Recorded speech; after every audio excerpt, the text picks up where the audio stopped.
Қазақта Құдай қосқан құдалар, төс қағысқан құдалар дейтін сөз бар. Оның мәнісін білмейтін қазақ жоқ. Қыз беріп қыз алысқан екі жақ, Құдай қосқан құда болдық. Құшағымызды Құдай жазбаса, адам ажыратпасын. Ендігі жерде мақсат тілегіміз бір арнаға сиып, жүрегіміз бірге соқсын. Бір-біріміздің тынысымызды тыңдап, татулық ынтымағымыз арта берсін деп, ізгі тілек ақ ниетпен құшақтасып, төс қағыстырады. Құда болған сәттен бастап, олар кездескенде құшақ айқастырып сәлемдеседі.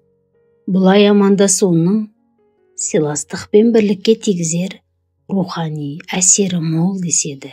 Жас отау іргесінің берік болуының бір кепілі де осында жатыр. Содан кейін құдаларға байланысты қазақта құйрық бауыр жедің бе, құда болдым дедің бе дейтін сөз бар.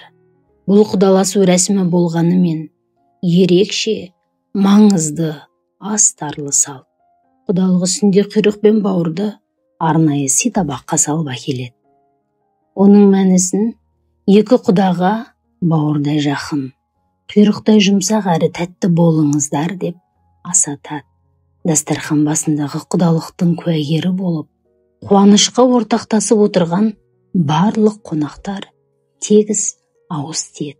Ал енді осы салттың терең мәні бар. Құйрықта бауырда екі бөліктен бірігіп, бір бүтінді құрайды.